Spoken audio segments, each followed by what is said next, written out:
Oh no, No, that's it doesn't. terrible. No, It's terrible. it is. Hey, All but right, I like the new. I like the new hosting people. I like the new interface. Oh, good, What? good, good. Yeah, we're getting some decent responses off that. Yeah. Well, maybe we should do the show. We should. It's a good idea.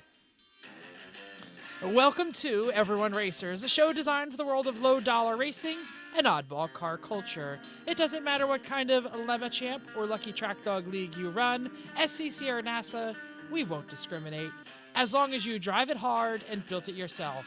Join us each week for tech discussion, tips, tricks, news and notes in the world of amateur endurance racing, and whether it's on the spot, hella sweet, or we're lucky enough, and Chrissy gives us just the tip, we're sure you'll giggle a little and learn even less. Everyone report to the paddock.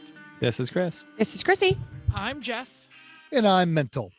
Thank you for listening to Everyone Racers. We're recording this on January 12th, and we would like to wish Toto Wolff a happy birthday. Born on this day in 1972, the investment company founder started his motorsports. Yeah, you're going to interrupt this. I have an entire rhythm set Toto up. Wolff is You're the gonna same make age as me? I suck. Go on. Yeah. Where's your F1 team? Fuck off. Go ahead. No, it's fine, because the joke I had bedded in there later's dead and played out. No, Good. keep going. I want to hear it. I could read it, but I want you to just tell me. Yeah. All right. Born on this Toto. day in 1972, the investment company founder started his motorsports career in 1992. He won his class at the 24 Hours of Nuremberg Ring in 1994, driving a Formula Ford. He's won several races in FIA GT, as well as rally events and the 2006 Dubai 24 Hour. He's also the team principal for some Formula One team. But if you're not driving your 8-time consecutive Constructors Championship Mercedes or any other lesser vehicle, check out that E1R bingo card, which we should add the phrase 8-time consecutive F1 Constructors Championship. Link is in the show notes. F1. Could actually, that's a good idea. Chrissy, you have lots of stuff, and you posted up some what you're working on. So tell us I did. what you're working on. We did a Wait, lot where of. was the joke? Did we miss the joke? Were you going to bust on me for being sucky? No, I you wasn't going did to bust on you yourself. for being sucky. I was going to just bury the fact that he's the principal of the Mercedes AMG team and talk. Yeah. Oh, good. We should, we should do? We should write all this stuff down so that we know where these jokes are going before time. Oh, I saw that. Sorry, Chrissy, go ahead. It's okay. I was in the garage working on the Civic with Chris this weekend, which was awesome. I did some exhaust wrapping the exhaust header with lovely fiberglass, which is always fun. Fortunately, I had some gloves on this time. And though I always underestimate and forget how bad fiberglass sucks, and then I pull my sleeves up and then my arms are like, oh, why did I do that? And then everything is shiny, which is great when you look at it in the light. Go ahead. What? I was gonna say, I always do the same thing and forget about it, but I don't push my sleeves up, but I'll scratch my face. with the Oh gloves. no. Yeah. Mm-mm. No, I had unfortunately I was allowed to use nitrile gloves this time, unlike last time when during the Rona, they were all gone. And then the ones that were around were very expensive. So I could only use one pair. And if they got a hole in it, then it was your fault and you couldn't use them anymore. So this time I was allowed to use 2 or 3 pairs, which was great. So we had some special sauce from our resident ceramist and we went to open it. I went to mix it all up and I posted a picture ready to do it. Yeah, that's a big solid brick of Ceramic stuff. Yeah. So wait, was it the same stuff as last time or was it a new kit? Yes. No. Old Well, kit doesn't last. He gave us several Yeah. jars of A and jars of B, and we only used half of them last time. And I saved the other one. So great, we'll use these in the future. I'm like, I'm ready. And I opened it and I was like, ding, ding, ding. It's all right. He is honoring the warranty. Yes. And we have to return it. So It's worth everything we paid. yeah, so I have to finish the header later, but fortunately that's not time's critical, but it's good to get it done and be ready with. My other job was to do some CAD. So I got my pizza boxes out and filled some holes in the firewall. And there's a terrible chop job under the shifter assembly inside the car. So I made a nicely fitting piece of metal on top of that. So that's all good. And and we cleaned up and got ready for our work weekend this weekend. There is so that's all the car work I did. Baby number 2, I am an aunt to number 2. He is here. He just got home right now, actually. So He is little in your Nathan. house or he is home from the Hell hospital? no, he's home from the hospital. I'm glad you clarified that ant thing because I feel like half of our audience is going, wait, what? Whoa, Chris, No. you They have one. Yeah, well, you can't see the rest of me. You can only see my shoulders. No, baby number 2 of my sister had her second child, and Nathan is here and he's all well. So he just got home, and I decided nobody can ever see my clothes, but I have my new shirt on, so I wanted to show people.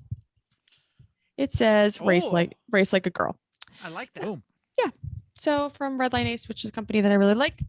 I put it on my Christmas list and I decided to wear it, but you can't tell unless I show you. So that's what I'm doing. So, Chris, let's talk about the rest of the stuff that happened with the Civic. Quick question on what, Oh. what you said.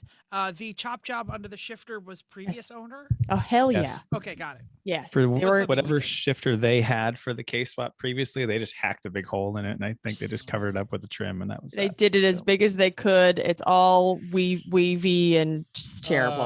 Use the electric beaver. Yeah, Basically, yeah. it's a bit of a shame. Yeah. Omar, cut it out. But it'll be yeah. covered. So it's fine. We won't see it. Uh-huh. I drilled the spot welds and re-welded the radiator mounts in a different place because that's a lot easier with the engine out of the engine bay than with it in. Welded those bits of firewall hole plugs that Chrissy had created into the car, ready to be covered with some fireproof caulking that our resident friend Ceramist has available. So we'll do that. Wow, that's 2 shout outs of Bill. I know. From Well, he Garage keeps Heroes giving and us Training. this good stuff. So yeah, we'll use it. It's wonderful. The engine in the Civic is actually bolted in place firmly and properly with all 3 mounts. Everything is good. So Whoa, that's whoa. very nice. Yep. I did a lot of parts ordering to prep for the work weekend to try to make sure we have everything that we could need to keep everyone busy while they're here. Go back and listen to our old shows on how to make sure you have a successful work weekend. Doing that. And my second job has kept me pretty busy. Serious. Yeah. You should get to know the people at the post office because you could just wave to them every day and say, hi, I'll see you Pretty much. tomorrow. The stuff sells every day, but I have now listed up, I think, 20 something transformers that I, took pictures of and cleaned and listed up now. So I think I was up to 40 items for sale last night. Now I'm back to 35 because stuff keeps selling.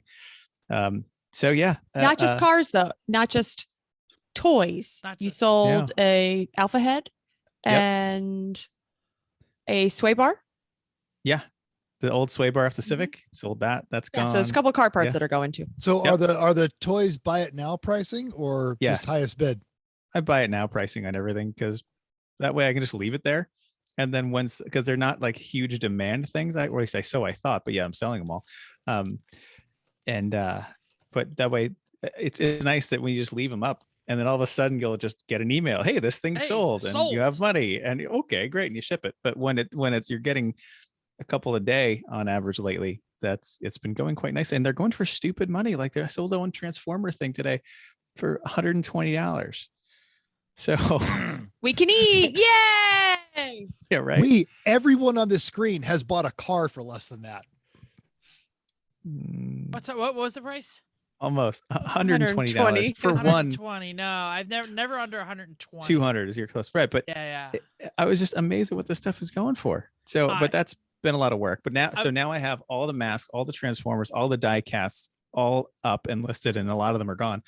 Now I have to go on to Legos, which is going to be as bigger project than all the rest to reassemble and figure out what goes where and all that stuff. Oh. I don't want to disappoint you in your mogul status, but I We're talking about was skiing.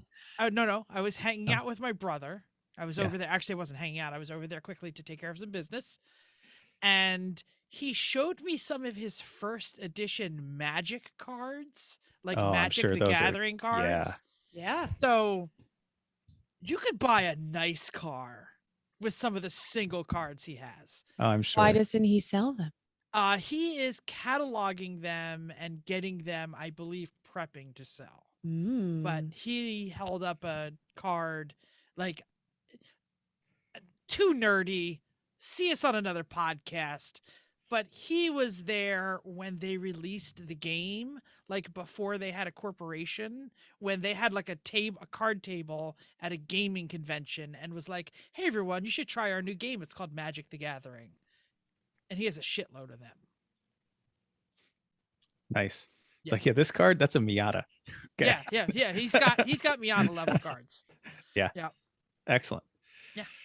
Well, I'm okay with what I've got because this is just crap that was in my mom's attic and now it's going away and someone is happy to get it. That's wonderful. It's Anyway. fantastic. It's a right. win-win. What else are you up to, Jeff? From the It Sounded Like a Good Plan in October file, I traveled to New York City with the family to see Wicked on Broadway because Josh, my 13-year-old Broadway-loving son, got it for Christmas. And when you shop for these things, like the Rona is doing great and we're all going to be we're all vaccinated. And it's, So, double masked and 95'd and lots of protective stuff. But yeah, the show was great. And when I got home, it was freezing raining and I don't have a garage that I can put a car in. And I did absolutely zero work on any of my cars. But I did a bunch of work on the podcast, a bunch of art stuff. I did new logos. I basically put out the desktop software and just created all weekend or all day for a day. And they look great, and I hope you like it. And I hope by the time this gets out, the right logos are actually on, because last I checked, they weren't. So we'll see. And hopefully I'll get a chance to look at that stuff on Friday because I can't get to Canva at work. Oh, really? Womp womp. Womp womp. And then today, I picked up a bunch of Civic parts. Yay. Bought it from some guy on eBay that was selling for nothing. Yeah, I got it. Actually, I did get a sway bar, which you just sold. So I don't know why. Different sway bar. Oh, Yeah. sure. Yeah. Came with an alpha head. And it was 4 spindle uprighty things, right? That's what we got. So, That's awesome. Thanks for doing Excellent. that. I was getting a little concerned about the blank stare earlier. you can't ask me what I did right before the podcast. I can't. Well, answer we'd it, like to girls. be social before the podcast starts, and Nah, I don't That's really excellent. like you people. Now in we can general. actually put our front suspension together, which is that's great. wonderful. And have our spares, so we can even press all the bearings in and the ball joints and the studs and all yes. that stuff. Great I times. love pressing. Yeah, that's it. Great. All right. I didn't do much car related stuff. I've been the 928's chopped up, so I've been kind of really cleaning stuff. I got the rear subframe and engine power wash last night. I don't know what I'm going to do with it, but there's that. I've been helping a friend with the construction project. I traveled to Los Angeles for the Vintage Auto Racing Association board meeting. Got to spend Friday night with Pantless Matt. Got to see his new house. He'll tell you it's stupid, but It is stupid. It is. We've been there. But Stupid. it's neat. Oh, yeah. It's interesting stupid. It's also compared to the rest that of house. compared to the rest of the houses in the line. Fantastic. Well, and he's troubled because he's in the city and he's used to living in the Rocky Mountains. I think it's a great neighborhood. It's kind of quiet. And he's like, there's always a dog barking. And I trying to remember the last time I was in a place where a dog wasn't barking and they weren't trying to shoot at me or something. So there's always It's a dog barking when you get here. So not ours, our neighbors. Honestly, it doesn't bother me. 24/7. I got dogs barking Right? over here. But we did. I did get a welcome to California. You can't do that here. Yes, you Greeting did. from the Popo. the California Highway Patrol. He was very nice, and I will not complain because what should have happened did not happen, and I will probably just go to traffic school. And while I was in Los Angeles, my racing friend here in town has season tickets to the Las Vegas Raiders, and I got to go see that San Diego game. Which What a game it was! I'm not a foosball fan, but I am an experience fan, and that it's a great stadium. They really centered it around the fans. It's done well. Unlike having just the organ player up in there, Las Vegas has a live band. They have a string section and a percussion section and a horn section, and they play the intros for everything. And there's a drummer who actually beats on the drum when you yell defense. It was A fantastic game. Little John was the halftime performance. I was a little bummed. He did not do I'm on a boat. I guess he didn't get my letter. And that's what I've been working on. Not anything very car related, which hopefully I'll make up for this weekend, because watch our social medias. It's work weekend at the CNC Mayhem Factory and also at the Garage Heroes and Training. What do they call their place? I don't even know. The hangar. Yeah. Oh, it's a hangar. Yeah. It's a hangar, but I feel like, it should be, it's Garage Heroes and Training. Maybe it should be like the realm of justice. Fortress of Solitude. Oh, There you go. Yes. The Fortress of Racertude. Oh, I have a question. Yeah. Is this the first time in how many years, Mental, you have been pulled over and didn't get to say, "Oh, I'm in the Air Force"? Oh, You did. think you think Come that retired on. ID card did not come out? Hold No, on, but it says sir. retired now. Doesn't matter. Do you Still, get less? No, probably No, a little, okay. actually a little more. Okay, got it. And, I just didn't know. And because it was on the highway, he actually snuck up on the. I pulled down and tried to get to a safe area where there was plenty of runoff, so he would, legitimately be safe. And I'm staring out my driver's side. He came up and rapped on the passenger window, which freaked me out a little bit. Yeah, and so, but it was fine. And can't complain. I think right. it's time. Wait, no, it's Chrissy gets the echo. I know Yeah, I'll you say love mine. it, but it's Chrissy. And I can't hear how it is because I in the room. The acoustics is just so much cooler. Stop! Chrissy, you could listen to the show later and listen to it. she heard it the Missy. first time. Especially this episode. Tell Goodness. us about your Okay. news. Okay, this is a funny story. So anyone who has watched police dash cam videos knows that DUI stops are sometimes the funniest. Last Thursday, a routine DUI stop revived a scene from the movie Tommy Boy. During the stop, the driver told the police she had struck a deer and that she realized her and her passenger placed it in the trunk of their car, believing it to be dead. They later realized that the deer was still alive, but kept driving. But why? Because why wouldn't you just leave it there? Just keep driving. Captured on dash cam and viewable via the link in our notes. The officers asked the passenger to release the deer back into the wild while the driver was arrested on suspicion of impaired driving. Location was not Kentucky, Texas. Nope, not even Tennessee. This was Newberry Township, York County, Pennsylvania. Yep. The video is Actually hilarious. about right. Yeah. Absolutely. It's hilarious. And it is absolutely proof that you can put anything in a hatchback. It's true. It's true. When the passenger walks around, opens the door, the deer doesn't get out. The deer And he doesn't just, even like No, freak out. Just it kind of sits doesn't. down. and then he picks it up and then all of a sudden, then it starts flipping out and he's just like, whatever. And I'm like, it's a freaking wild animal and you're just carrying it across the road. All good. Whatever. What? It's crazy. You know It's how funny. we know these people make bad decisions? Not for anything else you just said, but because the car involved is a Nissan Juke. Yes. I couldn't tell what it was. I think it's a Juke. I Yep. couldn't I tell was either, thinking but it was a Focus. It looked lower than a Juke. Oh, or it could be a Rogway or one of the other Nissan. it does look a mistakes. little lower, but it did have a deer in the back. So maybe Yeah, it was kind of so- sitting a little low and you didn't realize that that's what Oh. it was. But All right, hilarious everybody, here's video. the deal. Go How do you know? watch the How do you know I'm video. riding dirty? I have a not dead deer in the back of the car. All good. Everybody go watch the video. The link is in the show notes. Hilarious. Just click it. It'll show up on your phone. And then you tell us what kind of car you think it is and what the name of the deer is. That's all we need to know. It's Stan. Frederick. Hey, do you drive a Honda or Acura made from 2002 until 2012? Nope. I do, actually. But if so, you may have noticed that your navigation system has not realized it's 2022. Well, fortunately, we don't have a nav. We have the Our 1990 spec Bose It with a has- cassette With player. it has the cassette. I'm sorry. Totally. My nav doesn't work because I have a cassette player. That's right. So Mercedes Streeter tells us a story at Jalopnik of a global issue where these systems started January 1st with a date of 2002. The issue is not anything Honda specific, but with GPS timekeeping. So apparently the article, global positioning systems measure time from an epoch or a specific starting point used to calculate time. The data is broadcast, including a number representing the week coded in 10 binary digits. These digits count from 0 to 1023 and then roll over on week 1024. GPS weeks first started on January 6, 1980, before first zeroing out on midnight for August 21st, 1999. Happened again April 6, 2019. The next one will happen in 2038. So if your software is not coded to acknowledge the reset, the timekeeping inverts to the start point. So your Honda GPS will fix itself in August. Perhaps they were reverting to a time when Mercedes wasn't the 8-time consecutive Formula One constructors.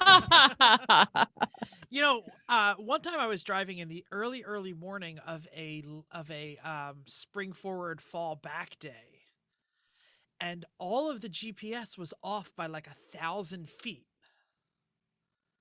And That it hadn't turns figured out, the time yet. and it Yeah. turns out when I got home, it was because of the time error that Mhm. that the GPSs hadn't fixed themselves yet. Yep. It's very hard. I was driving to the airport from Orlando. And Oh. despite these machinery mistakes, do not forget you can be replaced. Friday, the first autonomous car race happened here at Las Vegas Motor Speedway. Now, officially, this was the second round of the Indy Autonomous Challenge. But as John Reddy explains at Auto Week, the first event at Indy was a single car on the track format. This was a 2-car head-to-head elimination bracket. Modified Dallara Indy lights powered by Honda K20s equipped with LiDAR, radar, cameras, a suite of computers, and other sensors came down to the finale between Polydrive and TUM, which is the engineering university in Munich. Now, both cars were running almost 170 miles an hour when the TUM car spun into the grass, which makes me feel a little bit better about my occasional off-track occurrences. One of the team members said the car simply input too much steering correction, which caused it to spin as it exited turn 4. The Polydrive car went to a complete stop on that lap, or rather went on to complete the lap, and then came to a complete stop when it realized the other car was off the track. So next time you see a yellow flag, we don't want to hear it. The computer can pick up on it. The impressive video and the complete story are both linked in our show notes. I haven't had a chance to see this, but I have to see this. I'm incredibly intrigued by it. In other robot car news, because God bless the coming of our robot overlords that can drive the truck home after a race, Tesla has decided that the California rolling stop, or country stop, or Jersey stop, depending on which state you hate, is a completely appropriate way to drive. For those of you who don't know, this is when drivers slow down, look at the traffic both ways, but don't come to a complete stop at a stop sign. Jason Torchinsky at Jalopnik found some wording in Tesla's current version of the full self-driving, that's FSD, beta software, and it contains a feature that allows drivers to set their autonomous profiles as chill, average, or assertive, which we all know we'd be just smashing the assertive button again and again to make it go faster.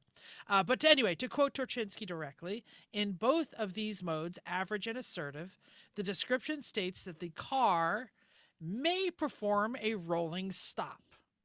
Let's be absolutely clear about this. Yes, it's incredibly minor and perhaps even trivial, but this is the car telling you that its programming may cause it to decide to perform an illegal act at a stop sign. Shocking, right? A major impetus into autonomous driving was the correction of human tendencies to disregard laws like speeding and stop signs and things. When we as human operators roll through a stop sign or speed, it's a conscious decision made after years of driving experience and a number of factors. But there's a moral issue here Jason raises, and is the car making a decision to break the law without input from you? This is getting into some like wacky, like robots, like iRobot stuff. Like if you order a robot to kill, who's at fault, you or the robot? If the robot driving you does a rolling stop, who gets the ticket? Look, it's a great read, a great discussion that should probably be having everywhere now. But what are your thoughts? Around the horn? Any thoughts? If I'm allowed to tell my car to break the law, I'm going to tell my car to break the law. Dude, we got to go. Yeah, I got a date, but I don't like that the car is making that decision. Hey, mental, is it okay if I go really fast? Yeah, okay. But Really fast is one thing, but intersection awareness is another. Like rolling through. Okay, so I'm sorry, the safety hat's going on. Go Like ahead, go ahead. we literally we fire people for rolling through stops. If you do it enough times, your drive cam goes off in your truck and you get written up. And so I can't even. This is not okay. There are things that you're going to break the law if we're going to talk about illegal things that are like a little bit okay and then things that are not okay. Intersections are the most dangerous places on the road. And what if the car doesn't, if it's just thinking they can just go right through the stop sign, what if the other car doesn't realize that what the car is doing? And this is the the panacea of autonomous driving. If everyone is autonomous driving and every car is talking to itself, talking to each other, Sure. we don't need to stop at stop signs because they're going to be able to like just all drive through in time perfectly. because they So- all agreed to follow the rules. But now you have 2 of the 3 modes that are going, I mean, I'm sure it's assessing, right? It's looking both ways. It's But not you're- rolling through if it's not safe. are we sure? But yeah, but what else? No, we're What does it not. mean for other Obviously. drivers though? Like if you don't, if you Because think the that other it, driver on the other side is assuming a stop, you're absolutely right. yeah, I mean, if I assume that and sometimes I've gotten pulled over for rolling through stop signs. I have. It's been Who there. hasn't? Right. Well, gotten pulled over. I didn't get a ticket. Right. Chris didn't. Chris has so never gotten pulled over for rolling I've never- through. you. I've never You been learned to pulled over drive in for- Massachusetts. Do you even stop? I for those have never things? been pulled over for That's why I never got disregarding a pulled stop. over. Oh, okay. Anyway, yeah. I've so only been pulled over for speeding. I've never ignored a. okay. Well, I'm just saying. So Yeah. it makes you realize that you probably have driven through a stop sign or rolled through a stop sign, especially the one at the under street, because there's not usually anybody there. It's pretty clear, whatever. But you probably realize that sometimes you just don't stop for a stop sign. It's my bigger concern is that you don't realize if I'm looking at the other driver and I think they're just going to roll through, I would not think that they're going to roll through. I would like to think that they're going to stop at that stop sign. If the car is deciding for you, that makes me more concerned. Well, Or as I if as I I've been read the reading about article- if I've been reading about Teslas, oh, it's a Tesla. It'll follow the rules. I see the driver's on his phone. This will be fine. Yeah. Well, and as I read the article, it's not slowing down and assessing and then moving. It's just not coming to a complete stop. So it's slowing. Okay, it's clear. Go. You're Why? still supposed to stop at stop signs. Sure, What absolutely. What are you saving? Nothing. Anyway, hit us up on the social media. Chris, do you What have- y'all think? Do you have a say? Do you have anything to say? No, I'm looking forward in about 10 years when the autonomous is more prevalent to see what my industry does about it. Yeah. Hey, Chris, we got this thing you're gonna have to handle about these 2 robot cars smashed into each other because they both ignored a at stop fault? sign, and one of the drivers was drunk, and the other one's I'm announcing 12-year-old. my retirement. I will be moving to an island now.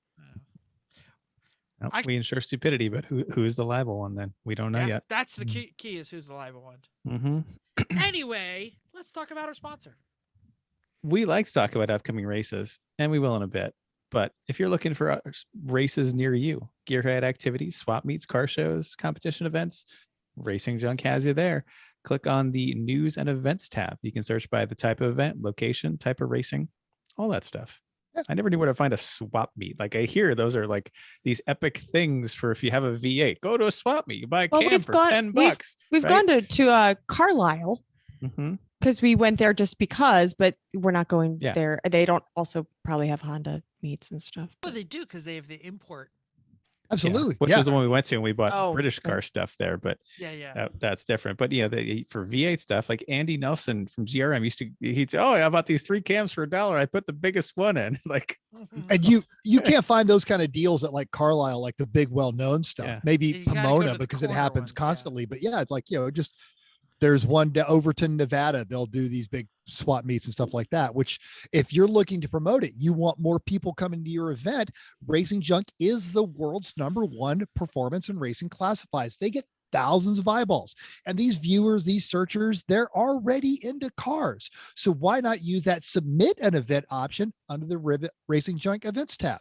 So if I'm you've got gonna something going up, I was just at the Vintage Auto Racing. They're doing 4 hill climb events for points this year. They're like, oh, we should go to other events and hand out flyers. And I'm just like, literally, oh my Facepalm. God, boomers, stop it with the flyers. You've got to get electronic. You want that word out there. You've already got Racing Junk filtering your audience. Gearheads, put it on there. Submit that event. The Like next time the it. Stockton Car Club wants to put my car on a flyer, I'm gonna go, no, I got it. Put it on Racing Junk. Totes. You can make the electronics flyer in Canva, and then boom, put it on Racing Junk. Maybe you should put some more other cars in the parking lot when you do it. Upcoming races! This weekend, Lucky Dog is running their Hair of the Dog at Laguna Seca. 56 cars, and you should say with us for the first time in 2022, there are 21 BMWs. Boring. Or serious, 18 of Miatas, 2 Hondas, 2 Porsches, and representing the 8-time Formula One Constructors Championship, Pink Panzer in an 03 E55 AMG. Wow. Is that going to become a thing? Because I'm not reading it if it's ever in my copy. Don't forget, Lucky Dog is also having their Southern Cup again this year. Buddy Darren, Big Sexy out there, has 2 sets of Rebellion watches, as he hasn't let me wear any of them yet. In February and September, Lucky Dog will be at CMP, and in May they're running AMP, Atlanta Motorsports Park, and this is in addition to their Pacific Cup. So if you're on one side of the country or the other, you could win stuff. Like, why not do Lucky Dog? Do it. Last week, Brad Brownell talking about Radwood in Philly is going to be announced soon. And by soon, he meant very soon. Yeah, it was like the Last next week. day. Absolutely. So May 21st of this year at Subaru Park in Chester, Pennsylvania. Link to that is in our show notes. Oh, is that the? I have Is no that idea the- what Soccer it is. stadium I right was by That's the a bridge. soccer stadium right by the bridge. Oh.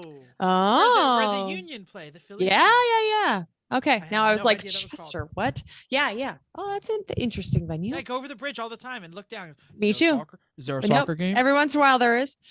Yes. All right, cool. I don't think we have anything. Listener feedback time. Yeah, and that's my role. That's mine. I got I know, all of but Jeff Jeff the. lo- loves to do it. He I just know. loves to do I it. know, but again, Chrissy gets the. All right, I can do it anyway.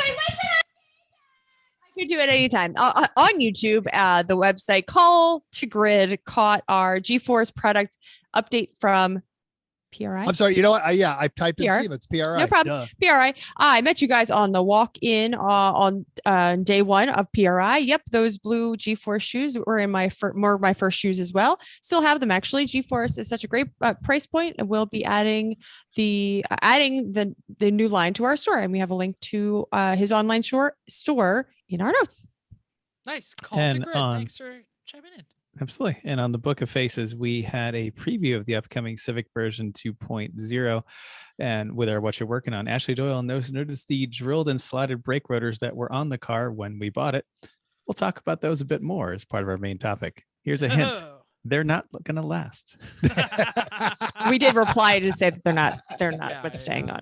on. James N was getting his engine built for Pitt. Well, that's 87 days away. You Yep. made that read me just so I would stare at the Z and go, oh shit, 87 days. Yes. Yep. All right. Taj Mool was waiting on parts to swap his O2 sensor. And if I'm mispronouncing your name, I'm sorry. It's not because we don't care. It's because I'm from Georgia and I have not built enough of a vocabulary to recognize the patterns yet. Yeah, it But has went to been in we're public glad school. you're listening and thank you for posting. Has traveled to more countries than all of us combined, probably. Right? Yes. And I still said everything like I was from Georgia. of course, Danger. Camille K added $500 my ask, while Scott H recognized the engine as it is the same as his Miata swapped track toy. Oh. Awesome. Watch for more stuff this weekend and comment. Absolutely. I'm not allowed to say the next section. so You I- can, because it's your copy. But you're supposed to say the Just the stuff that we don't need to shout the intro to every section. Okay. Update on Survive to 25. New year, new FA. I'm engaged with the hosts of 5 other podcasts and a bunch of listeners to lose 25 pounds, read 5 books, and race in 5 one-hour simulated or iRacing events or karting events or whatever. You can check out the update at garageheroesandtraining.com/survive the 25 with hyphens in between. Yeah, good week. I've been eating well and working out awesomely, and I don't weigh in for another couple weeks, so because I will not stand on that scale every day or every week. It drives me No, it's depressing. Good idea. yeah. So, yeah, that's what's going on. I linked with an old friend on my workout app, and every time I'm on the elliptical for like 40 minutes, he's like. And I'm like, I'll talk to that dude in forever. Yes, thank you. There's Johnson. no point. There's still no points on here for any. I don't know why he doesn't. It's. I'll send him a message after. Oh well. Wait a second. As if he's not listening right now. That's true. Hey, Bill. Right? Like I go to the page and like I scroll down, it still says TBD. Update. I have lost 7 pounds. Yay! And I have done 4 hours of simulator time and read 1 book. Okay, well, that's points, and it makes you not the worst. So Yes. that'd be great if you just told us what the. Yeah. I Yeah. can't help it. Great. Yay. Yay. Oh, okay. I stuck this in here. I'm sorry. There was an E1R race on Monday night because that's what we do every night. But Chris is back. So, and he sets up the race. So he decided what he thought would be fun. So you should just come join us because now that Chris is, Lemons is taking a break for iRacing and they're not doing the weekly racing, we're going to pick up cool places and cool cars. So come join us. It is on Monday, 9 and 10 Eastern Standard Time. Unless Chris decides that he might want a earlier race because that's past his bedtime. So he might start earlier. This week Yeah, we did touring go ahead. cars. It was the Civic Type R, the Elantra N, the Audi RS3, and also we threw the Mustang FR500 for a similar but free car in there. And I think we all had a great time. The cars were close.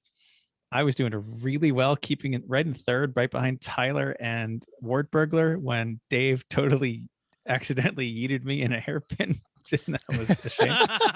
He was looking at his keyboard for something, missed his breaking point, and took He me was out. trying to change some sort of video setting and Yeah, right. yeeted you right off the track. Yeah. But it was fun. I think we're going to do some touring cars for the next couple of weeks at different tracks. We were at Suzuka this week, which I thought was really a lot of fun. I like the Suzuka, yeah.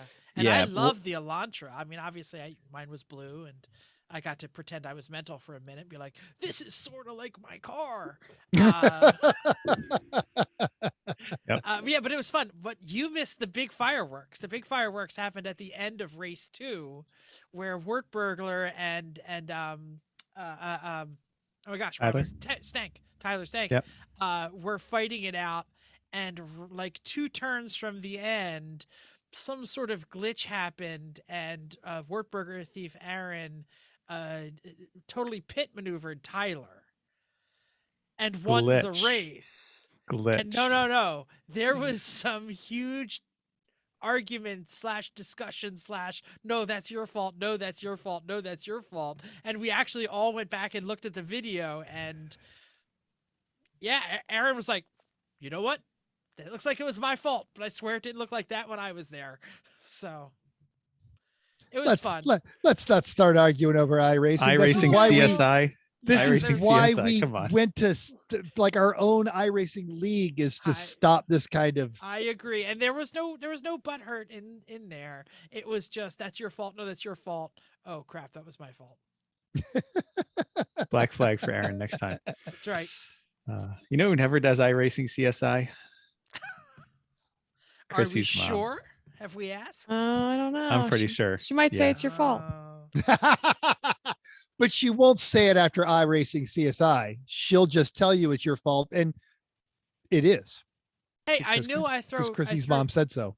I knew I threw congratulations on the child to Jen, sister Jen. But hey, congratulations on grandma status for a second time. Yes. More kids to watch.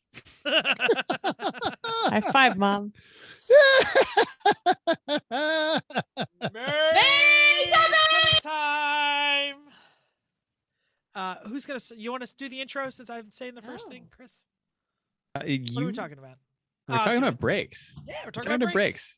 Brakes spelled with an R-A-K-E-S, not the R-E-A-K-S, like everyone on Craigslist R-E- thinks they're called. R Those E are A K? bad. Yeah. If you get the reeks kind instead of the rakes kind, you don't want that. Anyway, brakes are important. Yeah, They, brakes make you you know, go fast because you they got to slow the stop. car down. That's right. But they make your lap times faster. They can if they're Absolutely. doing well. And They're doing the you right want to thing. have brakes that you trust and that you feel good about, so that you can brake late and you can make the most of them, because nothing's worse than a brake system you do not trust. That's so terrible. Totes. Ooh, yes. Totes. Absolutely. Nothing, or that wonderful feeling when something gives way and the pedal just goes all the way to the floor. Yeah, And yeah. you start looking around going, all right, what is here that I can bounce off of that is not going to kill me? Yeah. So usually these tech episodes are really heavy with Chris. So I jumped in there and I actually did some research, and I feel like as the podcast like overseer sometimes, I have to make sure we all know the basics. So Chris is going to go deep, but I'm going to make sure that people who don't know some things, and we're all have the same theory and we're all on the same page and we're all using the same words. So I'm going to jump out there in the beginning with some theory and some basics. You know the basics, I hope, but I don't mean to talk down to you, but you know, the master cylinder, the caliper, the rotors, the pads, these are the main functioning parts of a braking system. Yes, there's lines, there's fluids. On a good race car, there's probably some air ducts and things, but most of the things that we're going to be talking about today are the master, the caliper, the rotors, and the pads.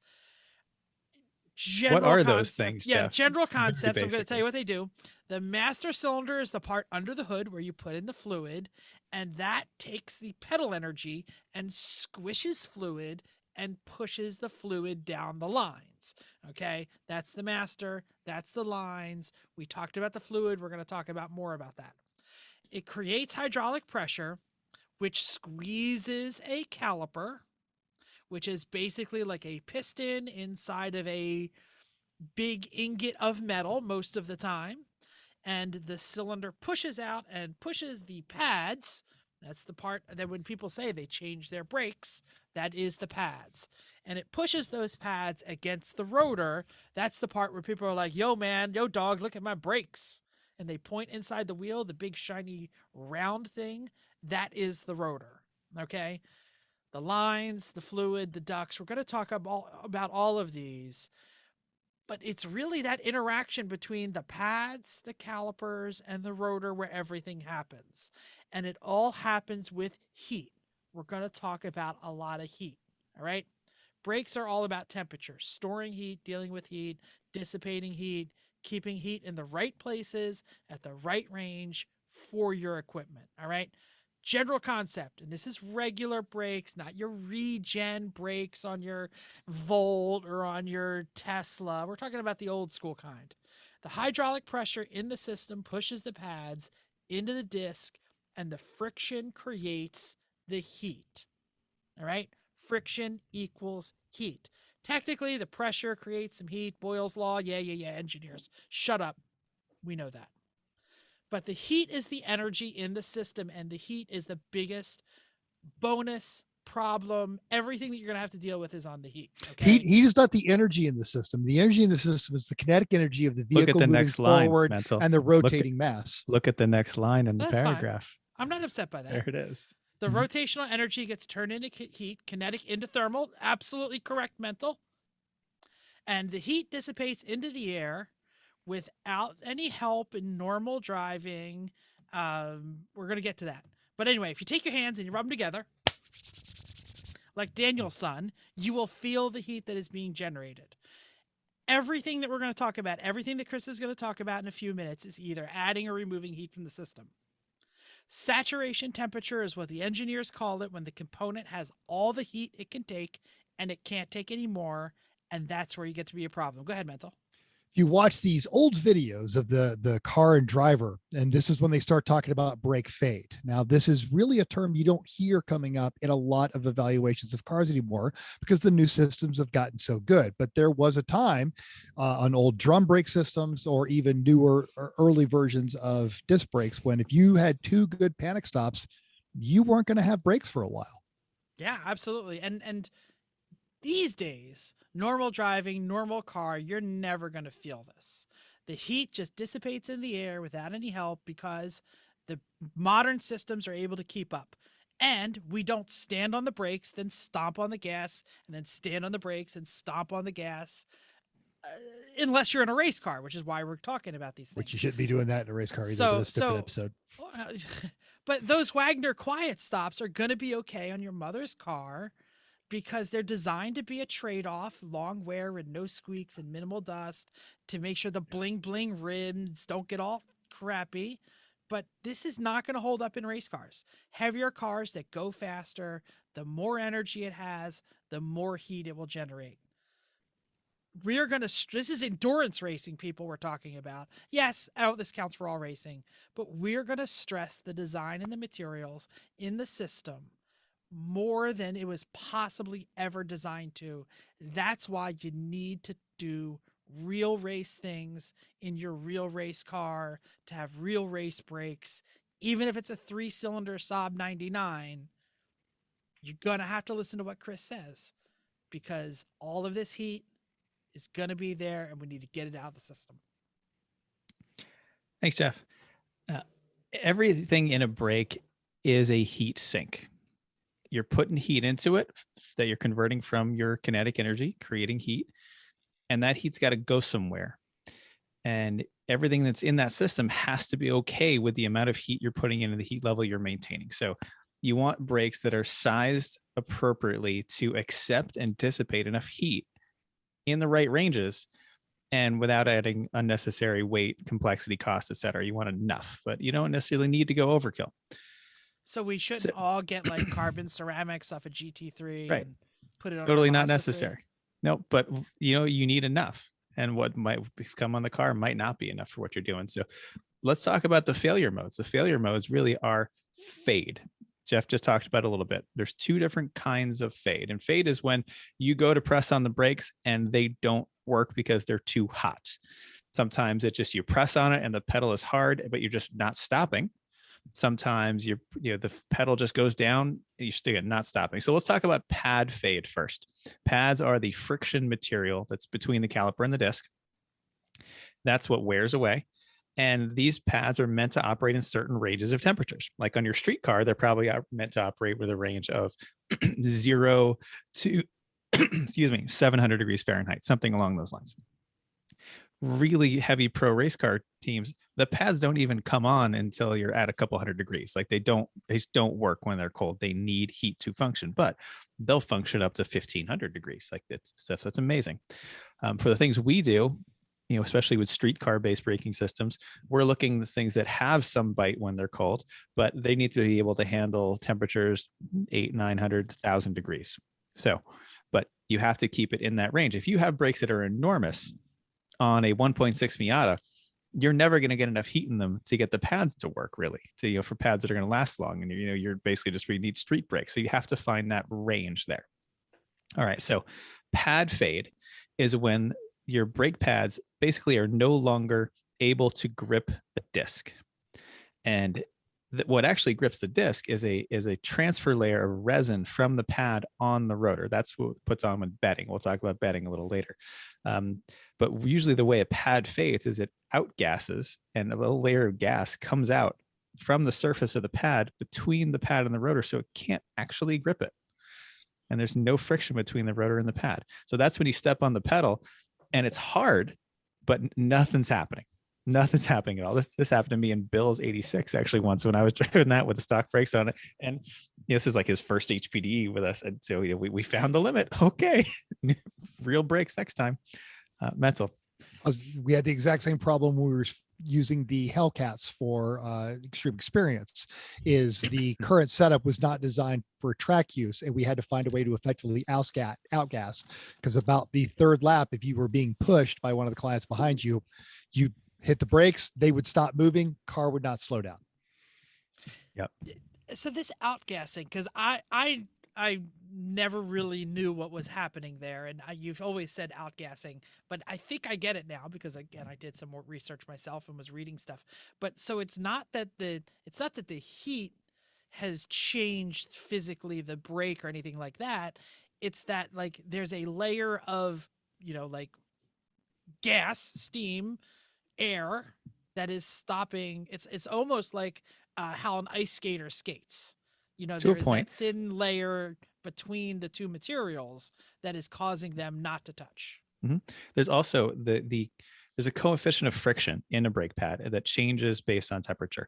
And you could get to a point where it's so hot, the friction no longer is frictive, or whatever the word is. You know what I mean?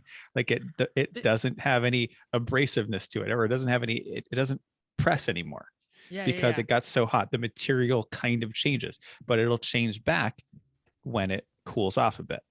And if I read correctly, this is something I did not know before I read, it is the Greek letter mu that is that coefficient. Is the friction coefficient. Absolutely. And also the next coronavirus that is going to close my child's school, I believe. Yep, exactly. That's a joke. Keep going. Good. So the way to fix pad fade is you need a pad that handles higher temperatures. That's pretty much it. Or you need to get more heat out of the system in general to get the pad back into the range in which it works. So dissipate more heat or a pad with higher temperatures. All right. How do we do that, Chris? Well, we're going to get to that later. We're not done with fade yet. The other kind of fade is fluid fade. This is basically when your brake fluid boils, literally boils. You go to step on the brake pedal, it just goes right to the floor because hydraulic fluid does not compress. That's why when you step on the pedal, it moves the pistons around and presses on things. But you know what compresses really well?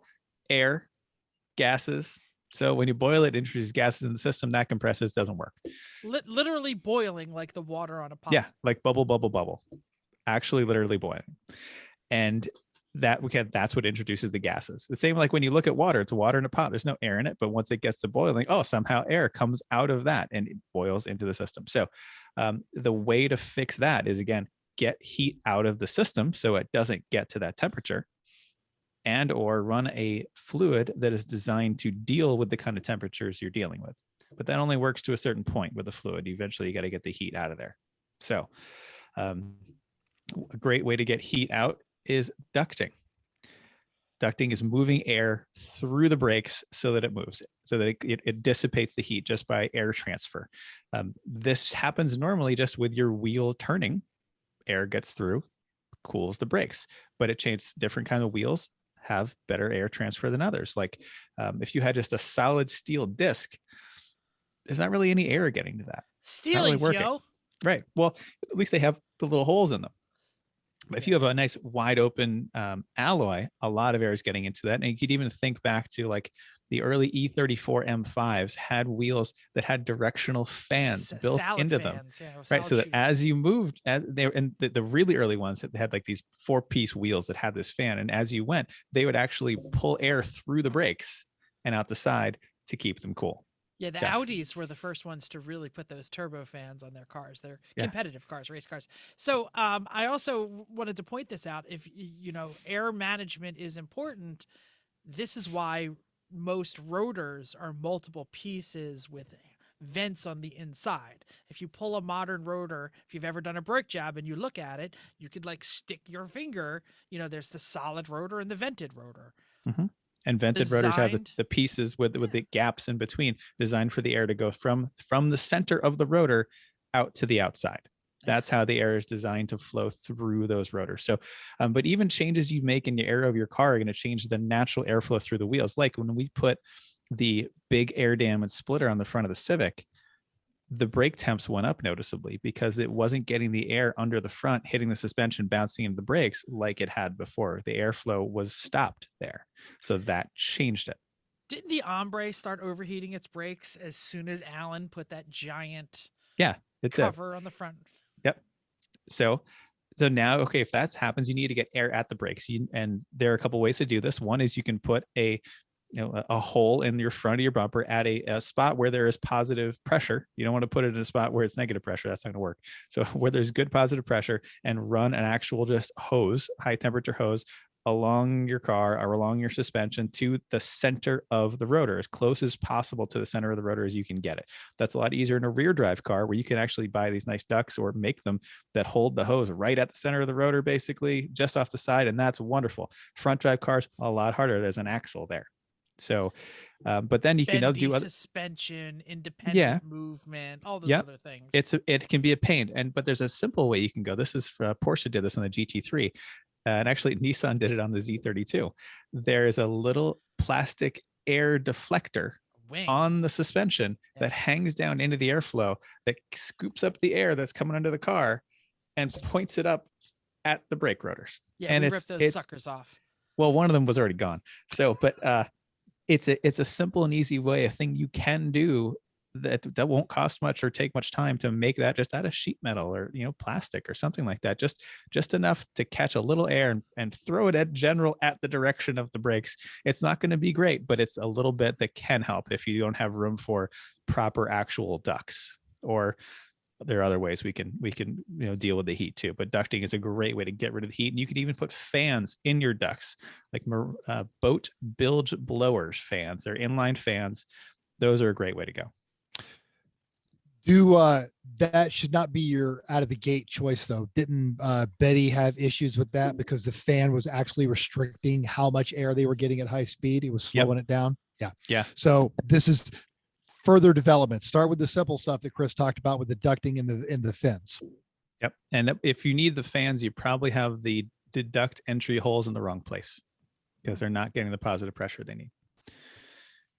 Okay. And we'll do a whole show on front air dams at another date. Yep, we will. All right, let's talk about fluid. Brake fluid is that hydraulic stuff that compresses when you push on the pedal and goes down, and it's all through your system. This stuff is hygroscopic. That means it sucks up water, and the more water it sucks up, the lower its boiling point gets. So when you look at the back of a bottle of brake fluid, any of them, even the crappy .3 at AutoZone versus a Motul 660, they give you wet and dry boiling points. And dry is fresh out of the bottle. Wet is it's been there for a while. So in most street cars, they're going to get that wet boiling point because this fluid hasn't been changed in years, unless you know what you're doing. So this fluid, it again, it will suck up water. So you want to make sure you don't leave brake fluid sitting out in the open for a long time. Shut that cap as soon as you can. Don't open the bottle until you need it. Don't give it a chance to start sucking in air while it's not even getting used yet. Once it boils, because you overheated it from your fluid fade, replace all the fluid. It's got little bits of air, little pockets in it, little bubbles that you're never, ever going to get all the way out. The fluid has changed dynamically. Take it away. It is degraded. Flush it all out. And you can often smell it once it's been boiled like that. Before the DOT got involved and mandated that brake fluid all be one color, and you can still find it, they used to be able to go from blue tinted brake fluid to gold tinted brake fluid to make sure that you had purged all of the old fluid out of your system.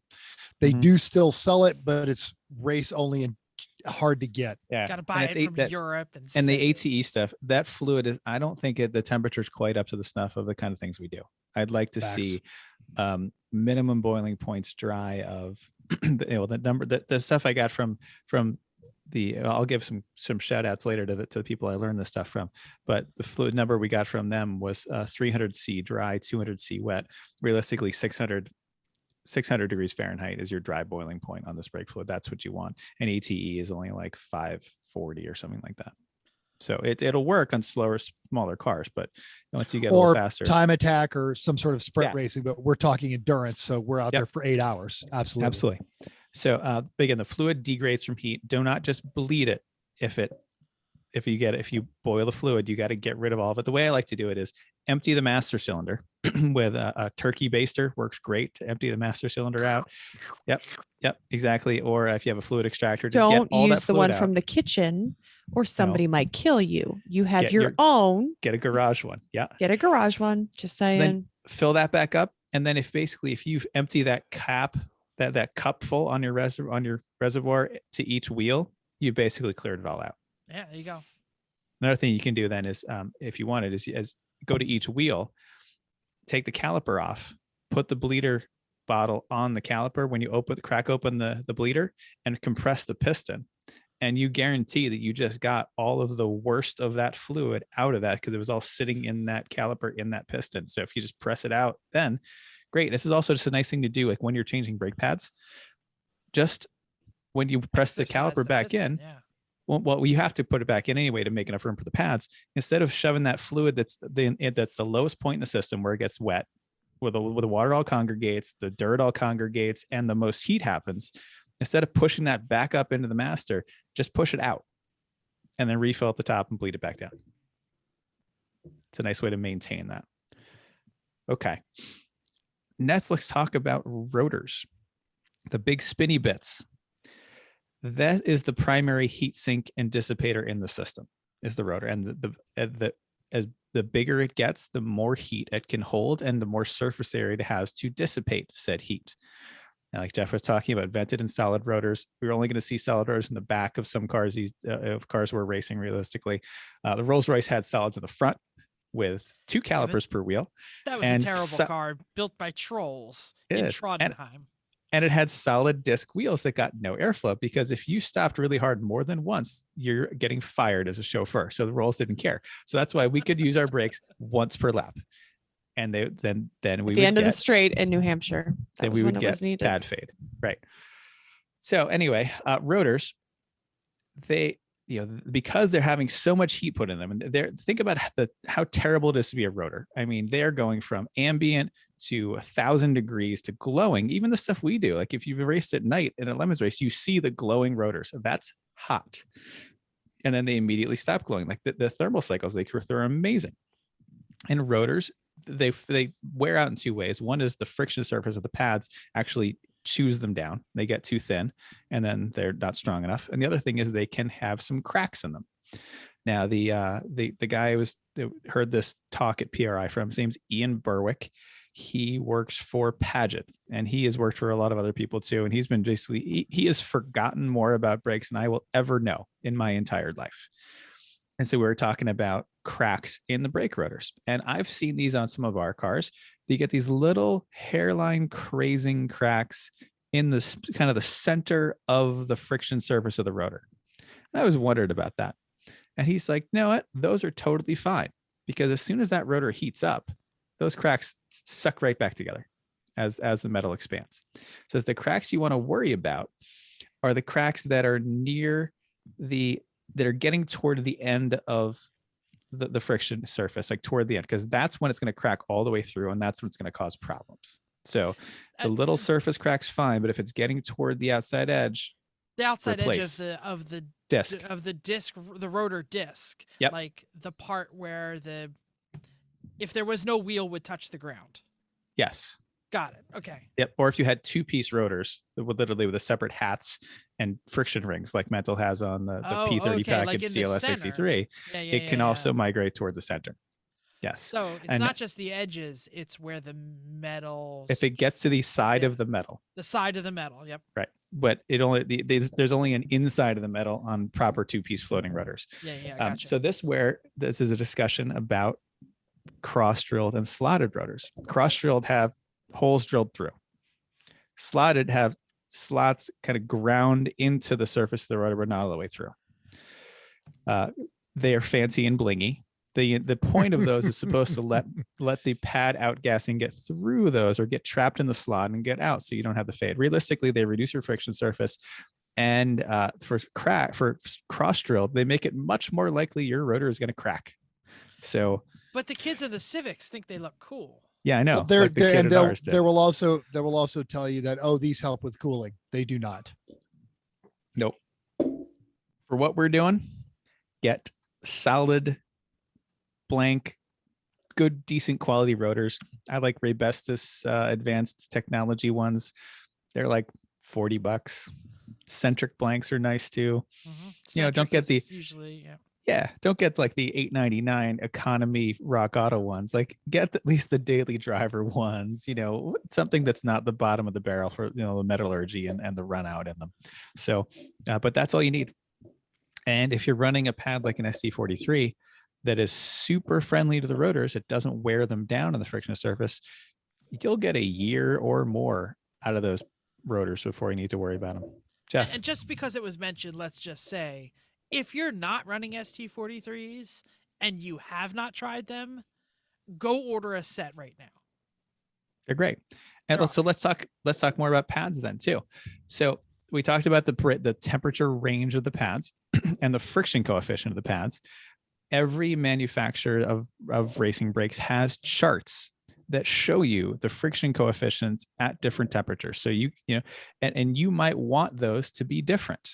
You might not want the same front and rear. Like for example, if you have a car that's a little hairy under braking, that the rear kind of walks around, you might want a pad that the friction coefficient drops with temperature. So when you start pressing on the brakes, it gives you some good friction. But then as that pad builds up heat during your braking zone, the coefficient of friction drops in the rear, which means a little less rear braking, which settles the back end of the car before your turn in, for example. So you can tune your brakes front to rear with things like that, as having different coefficient friction ramp angles for different axles. That's deep, yo. Yeah. If you're new to deep. this, don't start there. Now, if you're new to this, call Wendy at Porterfield. Tell her what you're doing and just buy what she tells you. That's really what it comes down to. I have never seen a brake, what would you say, a temperature chart? Yeah. Until I went to PRI. I saw them Yeah. at PRI, but that was the first place that I've rarely ever seen them. They're around. But now, so a little bit, we'll talk about how do I know what temperature I am? How do I know? But while we're still on pads, let's talk about bedding brakes. Everyone's heard, you got to bed the brakes. There's two reasons you bed the brakes. One is to let them outgas the very first time.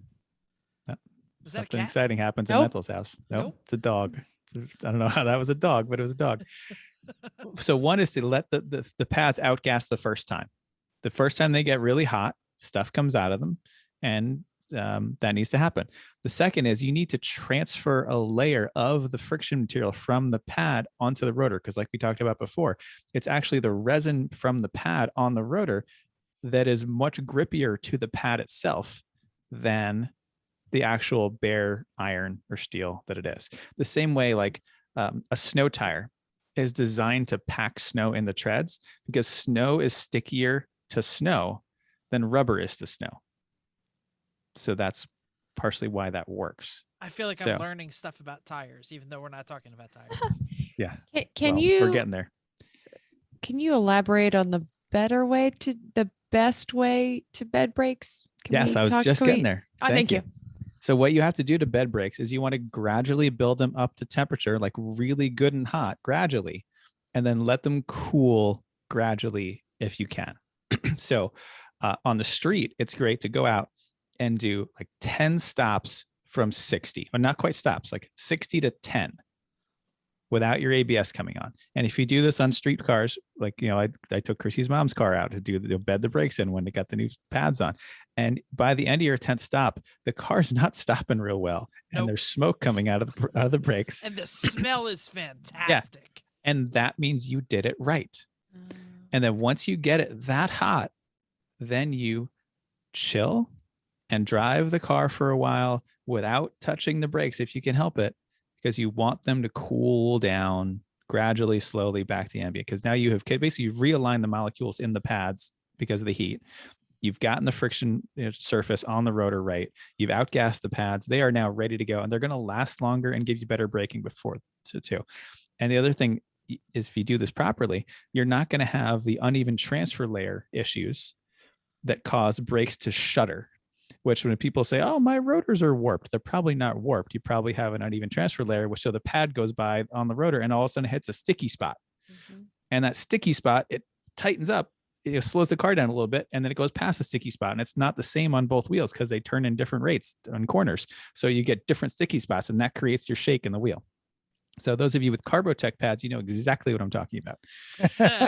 There's no way around it, unfortunately. And I still get people that will report to the penalty box and yank up their handbrake. Yep. That's a great way to put that uneven transfer layer on, because you've got hot brakes and now you just glued them to the rotor, pads right to the rotor, and that spot cannot cool off. And as soon as the pads are stuck there, so actually when you then undo the pad and then try to move, that little bit of layer of pad is still stuck on that brake. And you can see it even on the brake sometimes later. There's a little spot. It looks like the size of a brake pad that's still there. That's an uneven transfer layer. So instead, just turn the car off, put it in gear. Yeah, it's great. And if you come in hot after a practice session and you can move your car a little bit after every few minutes.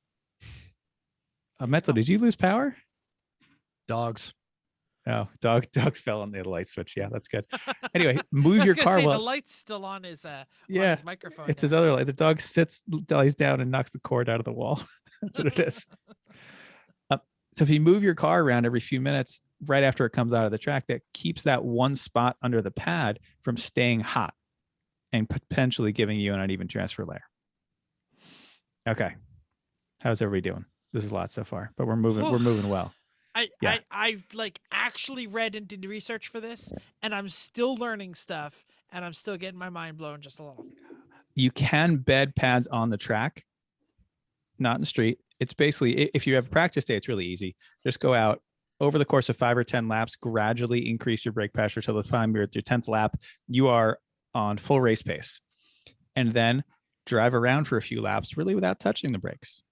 Let them cool off while you're moving, and then come back into the paddock and, let it sit, but keep moving the car so it cools off nicely. Put some fans in if you want. That's a great way to do it. You can do it in a race, even if you have to, by just doing that on a different scale. Like you start slowish, gradually work your way up, and then take a few laps easy to let them cool off, and then gradually get back into it. So if you have to do it that way, it'll work. It's just not quite as good. Endurance race, that wouldn't be very good at like a, In a sprint race, no. No. Your 20 minutes are over. Yeah. Right. You're like, but I was just breaking in. I was just breaking things in. Yeah, well, that's why, bed their pads in testing for the sprint races. And then you have a spare set already bedded that's the same kind that'll go right on if you need it. That's a great point. Yeah. Okay. So now we're going to talk about how do I know what temperature my brakes are? I don't know. They seem fine, or they must be too hot. That's terrible. This is awful. My brakes did not work. That's why I had to hit him. Right. Exactly. So there's things out there to tell you. For the rotors, there is temperature paint that you paint on the rotor, on the very outside edge of the rotor. There's one kind I've seen that it goes on red, and over, depending what temperature it gets to, it changes color. So then you hold up the bottle next to it and see, well, did it turn to orange? Did it turn to yellow, green, whatever it is? And you can see what temperature range that is. The other kind I've seen comes in green, yellow, and red. It's 3 different bottles. And so the green turns white at something like 800 Fahrenheit. The yellow turns white at 1100, and the red turns white at 1300, something along those lines, to get you the range you need to be in. But you've got to get up to that 800-degree range to really get your pads really properly bedded for racing. Jeff? Does this paint, when it turns white, does it stay white? Like it Yeah. never So when goes you back come to in, red? yeah. Okay. So it's not just a one-time thing. It's not like the one on your aquarium where you put the thing on it and it keeps changing It keeps up moving. and down. No, it Right, gets yeah, white. no. It's done. It's It's white changed. That's done. forever. Right. And you can Yeah. put more on to see what happens next time. The next time. Right. Got it. Exactly. So that's how you can find out how hot your rotors are getting. And we're going to do this year because I learned this. Actually, I learned this from Willwood, a guy named Mark Cornwell. Talked to him at the Willwood booth. We were saying like, hey, do we need your products? Because we run really hard. We're running just basically street brakes, but they're oversized for our car. But it's like the best combination of OEM parts we can fit. And he basically talked me out of buying their product and saying, no, you need to do this. You need to start doing your brake temps, your rotor temps paint, and you need to buy our Caliper temp strips. So these are a So gluey cool. strip you stick on the side of your caliper, put it on the part of the caliper that has the fluid in it, because that's what matters, because you're trying to deal with, this is where you're testing how your temperature, your fluid gets to, and your caliper gets to. So this, because just because your disc gets to 1,000 degrees, it doesn't mean that your caliper is 1,000 degrees or that your fluid is 1,000 degrees. right, exactly. Your disc gets to 1,000 degrees more often than you think, but it dissipates the heat. That, again, that's what we talked about with the rotor. The rotor takes in the heat, it sucks it up, and spits it back out with the air. That's what it does. The caliper and fluid are designed to take as much as they have to, but not overheating them is a good idea. So you want to keep that temperature low enough. Like, if your caliper and fluid are in the 300-degree range, that's wonderful. Great. Let's do that. All right.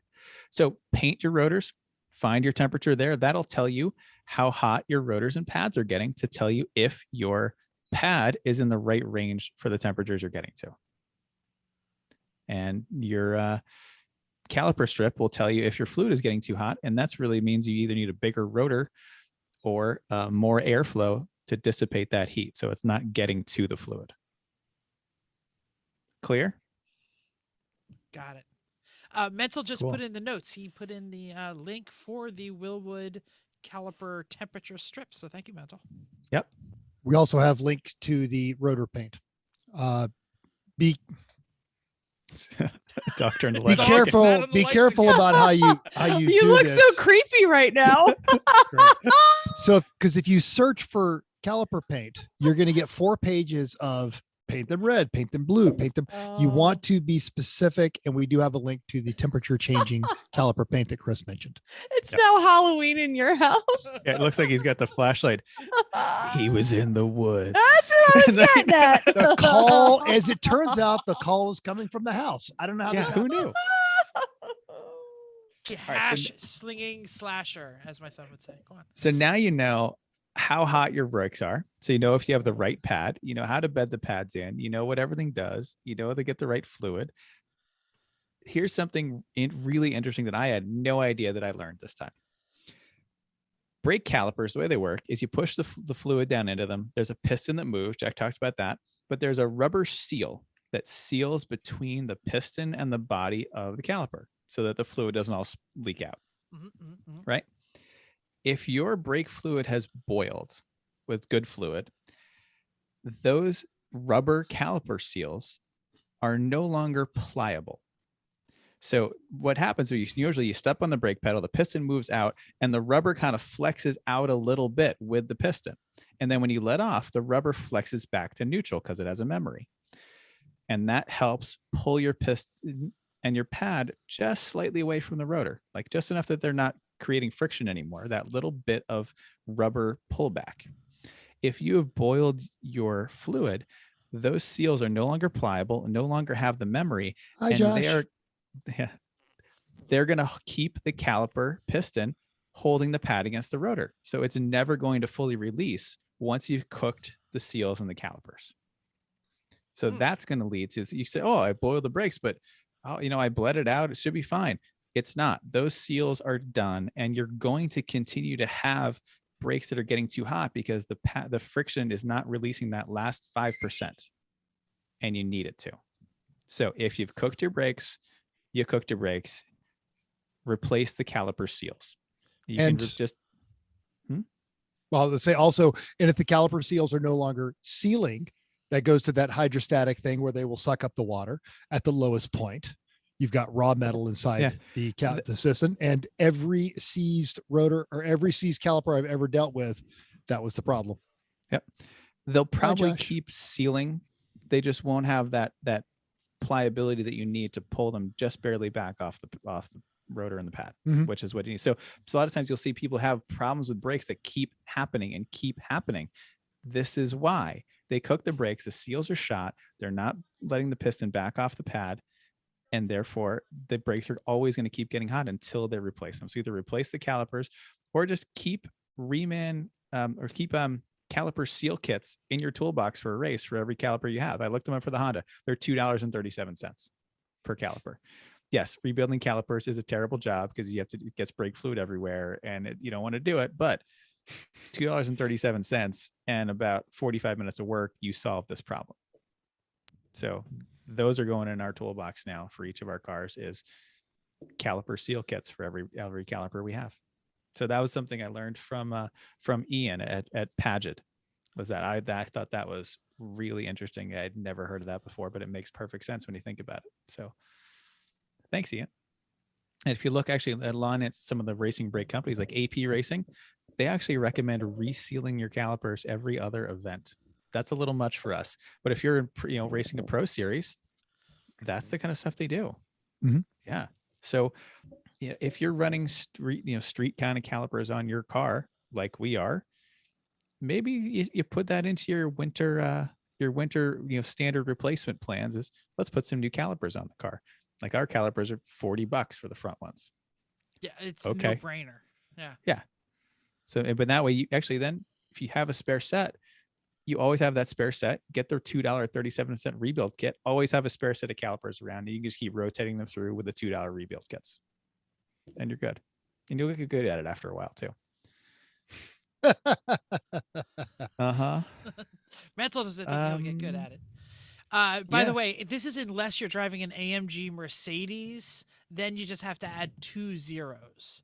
I believe the seal kits are $2,000. Actually, and this is one of the points. One of the points when I bought this car, because initially Chris did warn me that the rotors were painfully expensive, but the new AMG GT uses the same rotors. Previous to that, the favored upgrade was to upgrade to the Audi rotors and redo your brakes, but now the rotors are. Let's just say they're more, let's say they're more reasonable, not reasonable, just more reasonably priced. They were 1,100. Now they're down to like 3 or 4, maybe. I think. Yeah. Mental can't say exactly because his wife is in the room. No, she's not actually. That's why the dog keeps laying on the electrical cord, because she's not over there laying at her feet. They're like, oh, Mama's gone. We're bored. So we're gonna bother Daddy. All right. Turn the lights off. Yeah, which is why I've jumped out of the chair 4 times, because the dogs are doing stupid stuff. So I think I got to everything. We talked about how to use the caliper and rotor temp strips. We talked about everything does. We talk about how to use that to pick the right brake pad based on your temperatures and the friction charts and all that stuff. We talked about how to figure out what to improve based on this. Well, actually, a little bit more we can do on that. If you think your brakes are too small, find out. Do the testing. Are your temperatures getting really hot? Okay, then maybe they are too small, and maybe you need to then upgrade the size of your rotor as a bigger heat sink to move more air, or you need more ducting. Those are your options, basically. Your brakes, if you can lock your wheels up, you have enough friction to stop your car. That's interesting. If you can't, then you need a larger friction surface to be able to do so, or a larger fulcrum. That's the other thing a larger rotor does, is it creates a little larger fulcrum. My mind is full. I'm sorry. Fulcrums now. I can't. We're going to need a part the central point of all of this is you don't need to immediately start hurling cubic dollars and making these finite adjustments with temperature sensors. Go back to the beginning of the main topic and just start with the pads. Go to the rotors, do the simple things, and then as you're increasing your engine, your driving capability, everything that comes around to it, then you are making finite and precise adjustments to tune the car. Most cars that doing what we do can start off with their stock braking systems, whatever the best version of their stock braking systems are, with SE43s and Motul 600 fluid, and you'll probably be fine. If it's not fine, get the brake temperature measuring stuff, figure out where the problem is. And when you know where the problem is, then you can start correcting it, whether it's your calipers are, you cook them and they're never releasing, whether it's don't have any airflow in your brakes, whether it's your rotor is too small for the amount of power because you stuffed that wacky engine in your car. That's how you find out. And it's always going to be heat related. Yeah. Pretty much. 90% of the time, I should say. Yep. I think this deserves a part 2. I think we're going to call out to the listeners right now. If you still have questions, if there's something we in the education world call this muddiest point.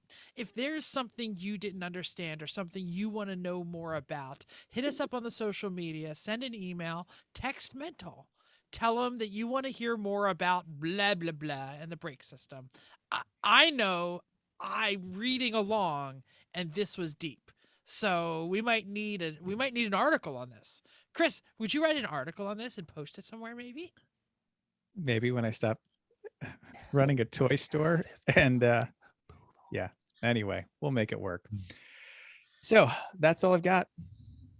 Nice. Yeah, we'll definitely follow up with this in the future with what we did with our own caliper and rotor temperature strippers and see where we are. So there we go. Good. Check us out. Yep. Coming up next, because our minds are full. This is where we usually have just the tip, hello sweet but terrible, round the horn. Chrissy didn't write anything, so I think we're in for a surprise. Does someone have something? I have a hella sweet but terrible. Whoa, we're excited. This is like a Chris show. It is. Sorry, everybody. My apologies. Oh. So this came to me the other day and I told Chrissy about it and we said, you know what, this is a good hella sweet but terrible. So here's an idea I had this week is that I have some Hey, Jen. Yeah. Hi, Jen. I have some white sheet magnet downstairs and we have a vinyl cutter. Yeah. I'm thinking that what we do is we vinyl cut everybody's name in letters the size of a license plate, approximately. And then every time we do a driver change, we swap that magnet on the back of the car. So it says who's driving. Here's my rationale for doing this.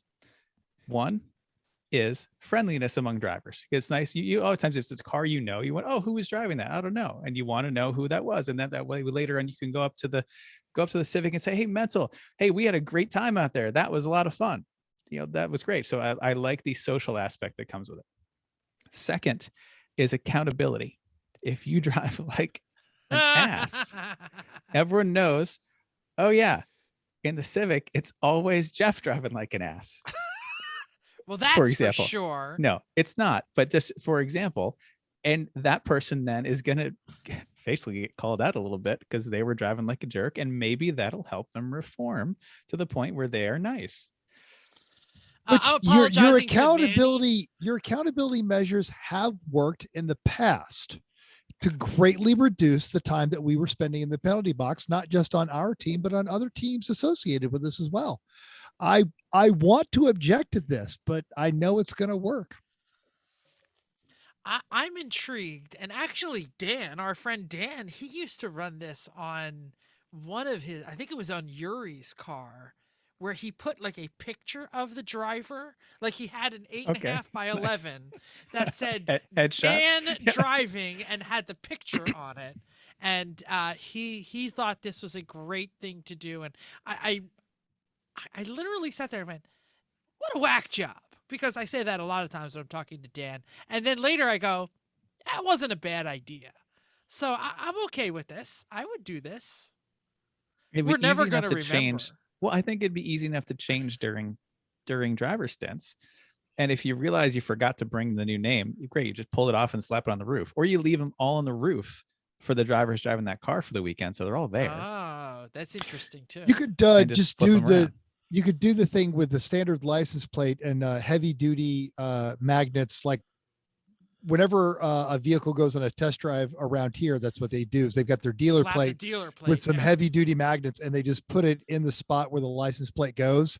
And it usually holds it in there pretty well. I don't know how thick your magnet stuff is, whether or not it would work. It's the stuff that you make racing like magnet numbers out of, and those hold up to the side of the car at 100 and something, so they should be fine. I actually already have these that say Jeff Wakeman and Jim Wakeman from rally days. I bought for me at one point. I love the idea of potentially abusing that, like just slapping on a Uncle Dave and just going out there flipping people off, cutting everybody. This is why I don't like this, because go on. No, go ahead. Okay, so this is why I don't like this idea, is because when somebody forgets and they say, oh man, and even if they don't come over and talk to me and they say, wow, Jim in that car, he drove that was really good. He did really good. Jim and it was me. Was taking it apart. Right. Jim wasn't in at noon. Right. But nobody comes to talk to you. So then you think, or the opposite, I was going nice and positive, but you have this, wow, Chrissy just, is tearing it up, and it's actually Chris because he got in after me and we forgot to change it. So, I know that that may not happen, and we should probably try to keep up with it. And it's not that hard, but knowing how sometimes our driver changes go, one extra thing is sometimes too much for us, and it doesn't happen because we're trying to do it fast, and it just is not something that we remember to do. That's my one concern. Do it anyway. It'll be fun. If it doesn't work, we'll stop.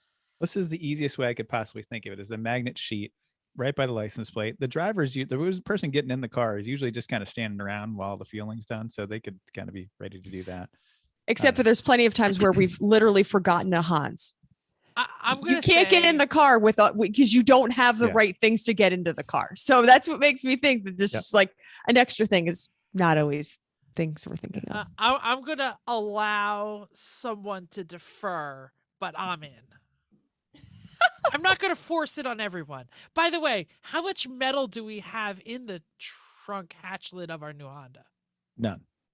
But I could have a piece of steel that screws into the license plate holes. Now this is getting complicated. No, I'm in. I'm going to do it. I'm going to put that on there this weekend. I'm going to find a scrap piece of metal. It's going on there.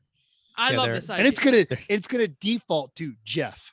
Yeah, there's only the metal will say Jeff. I want El Jefe. That's all I'm saying. So if you forget, it's automatically Jeff. Name. I just want it's okay to identify me. I just don't want my government name. I think I had another rebuttal, but I forget what it was. That was it. Is you were worried about getting blamed for someone else's poor driving. Yes, I am. And I am forgetting to change it in general. I feel like for a while you could probably get away with, like, someone comes on you, God, man, that white Mazda's being a jerk.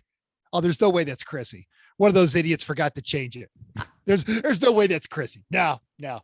That's what you don't know. And if people that don't know you, we know a lot of people, that's fine. But when you see people on track or it's a new team and they're like, oh, who is this? Oh, I know it was Chrissy driving. That's my concern. And I'm gonna go back. I'm gonna push pause on the music here in case you can hear that. Because I thought we were just getting out of it, but we're getting into it.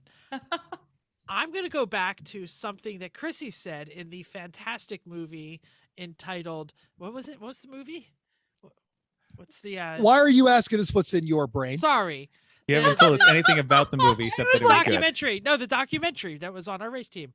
Hoopties. In the movie Hoopties, when Chrissy is getting interviewed, she says, I don't want to be identified because I know there's a lot of toxic masculinity out there who might get aggro when I pass them because I don't want to get passed by a girl. And I think that's incredibly valid. By that point, it's too late. So, boom, suck it, loser. Chrissy just got around you. So here it is. It says we have one that says El Jefe and one that says El Jefe 2. Chrissy will now race under El Jefe 2. But that's not helping. That's there. Why bother then? If we're all just El Jefe 1, 2, 3, and 4, why? If someone comes in and says, "Oh, I was racing against El Jefe 4," we'll go, "Oh, that was Chris," or "Oh, that was Jim." This is not solving the problem, You're though. right. You're right. That's like not at all solving the problem. Then they got to know us well enough to know who El Jefe is. Yeah, but they'll think it just says El Jefe all the time. If this is the problem because they see my name on there, then we still have a problem. Because I'm still a driver. We have an entire weekend to discuss this coming up. And we will continue to discuss this. Tell us what you think. A hella sweet or a but terrible idea. Tell us how you delineate your drivers and your team. There you go. Do we have any idea what we're going to be arguing about next week? No. We'll find something this weekend. Yes, thanks for downloading us. We hope you enjoyed this week's edition of Everyone Racers. We hope you'll join us in the world of driving, racing, and building, because everyone can be a racer, even you. If you enjoyed this podcast, subscribe. It's totally free. Then go to iTunes and give us a 5-star rating. If you're watching on the YouTubes, right down there in the doodly-doo, give us a little comment. Hit that like button. Do they say used tube? Used tubes. That's what I say. Pittsburgh version. Tubes. Used tubes. But smash the like button. Hit this. Talk to us. We want interaction on the YouTube, please. But anyway, if you have any questions or comments, or you want to tell us about how you talk about your drivers, hit us up on the Facebook page, Everyone Racers, or email us at everyone.racers@gmail.com. You can still text mental 484-243-0455. Find us on Instagram or Twitter at everyone.racers, YouTube, Facebook, Everyone Racers, Reddit /E1R. There's too many kinds of social media, but I still love it all, so make sure you're talking to us. Thanks again, and until next week, keep the shiny side down unless you're like us, and there is no shiny side. Then just keep those wheels down.